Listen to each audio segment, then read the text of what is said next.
Hello everyone, it's Kay again, and I'm here today. I've got the camera out, the little book, and that can only mean one thing. That means more instalments of my hash DWP 100 Things challenge. Now, I've had a lovely break with my son, and it's been a delight to have him home, but I have gone back into what I'm supposed to be doing again now, but I've only done 2 things.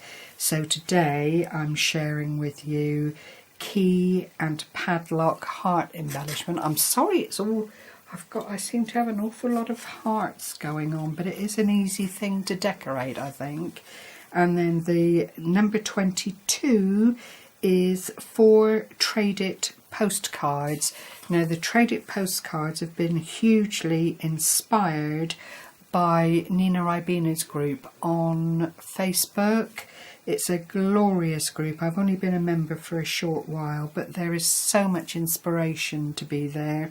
It is a closed group. You do need to sign on the bottom line, say what your interests are, and it seems the general census is you don't have to do all the posting and so on of your makes if you don't want to. The group is quite happy to be used for inspiration and for hints and tips. There are a lot of monthly projects, weekly projects it seems, and swaps, all beautifully organised. But if you don't feel you're ready to embark on that kind of thing, then you don't, strictly speaking, have to. So that makes it a joy to be a part of. And in this 100 Things challenge, I am very, very anxious to try and bring different things to the table as far as I'm able. So without further ado, we'll come on to my little heart embellishments. I've made 6, and they were quite a pleasure to do, actually. If I bring one up close to show you here, it is purely and simply a corrugated heart, and I've backed it on some craft paper, gone around the edges with distress ink. The padlock and key are actual dies, and what I've done is then used this very, very lovely rub and buff, which was given to me by my dear friend Marlene a couple of years back, and I'm ashamed to say I've not actually put it to any use until today, and having used it, wished that I had some time ago when I've tried to create this lovely metallic, aged metallic effect. I don't know if it's being picked up by the camera, but certainly in ordinary daylight there's a little bit of polish, there's a little bit of wear, which lends that antique style look to the overall presentation of the padlock and key. I've put a little eyelet in the heart there, as you can see in red, and that's just to thread some twine through it, so it can either be used as a gift tag, usual thing, put into a journal, whatever you care for. And then I've got here "You're the Best," and it's a Stampin' Up stamp, and I've just punched that out, inked it a little bit, and then put the heart on this side, just to add a little bit more dimension and interest to the overall look of the little tag. It's a fair size. I don't know exactly, probably about 3 inches by 2.5, something like that. If I put it on the back of my hand, you'll see they're not tiny, and they carry what I've put on them quite well, I think. I have used a lot of distress ink, which sadly isn't being picked up too greatly on the video. I think it's going to be one of these ones that actually looks better. I've got it, my hands are plastered in rub and buff and ink, I have to say. But I think they're the sort of thing that are going to look better in real life. but I'm very pleased with how they've come out nonetheless. They're really rather special, so I do like those. I'll just move those over to one side, and then here are, they are identical, needless to say, and here are my 4 postcard trade-its. And there again, apart from different placements of words and themes, they are virtually identical. I've just done a very gentle edge with a black pen.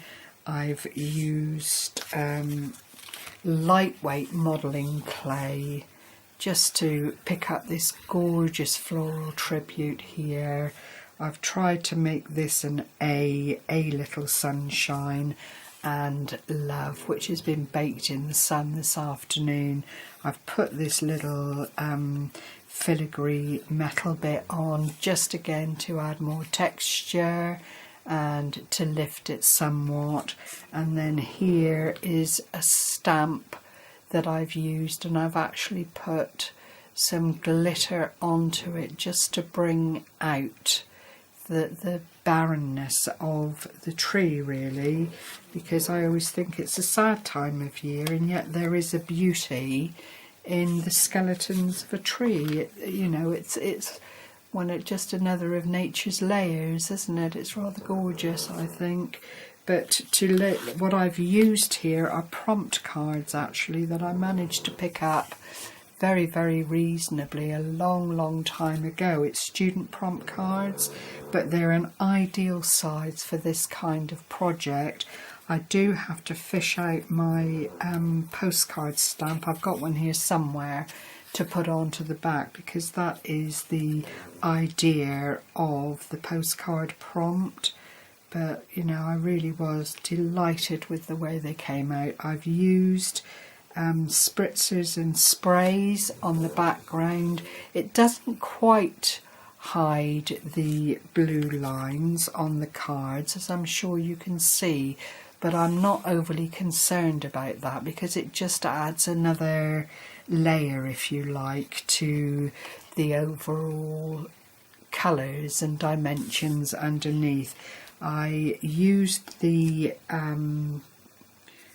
plastic card technique that Nina shared, Nina Ribena, and just mixed in a pink, a turquoise and a kind of chocolate brown, and then went over it with the mica shimmer spray, and that's toned it down considerably. I don't know, or you can perhaps just make out the sheen there in the background, but I was absolutely thrilled. This was a Love, Peace and Joy stencil that I've had in the stash for a long time, and the stenciling isn't great. The stencil paste I've used this time is a bit on the watery side, and I wasn't quite prepared for how it was going to land on the card, so it is a little bit messy in places, but there's not a lot I can do about that. It just is another texture to the overall look. I think I won't probably buy the lightweight texture paste another time. I will stick to the heavyweight, because you do have a little bit more control over where it lands. And then I just did a black ink pen frame on it with some squiggles around it, and that seems to have just framed it and finished it off, and has given quite a pleasing result, I think. So I hope you've enjoyed these offerings for today. I will be putting these up on Nina's group later on, just to share with the group as a whole, and to show appreciation for the fact that I'm, even at this late stage in my crafting career, learning new tips. So there is nothing wrong with that. I've decided it's actually good to try and learn something new as often as you possibly can, and thankfully there are no age limits to crafting. So thank you very much for sharing this with me, as always. Thank you for your support. I am overawed with the lovely messages I've received of support, and the amount of people that keep popping back just to show that they're still on board. So thank you all hugely for that. I really, really do appreciate it. Take care, everyone. Happy crafting. Bye bye for now.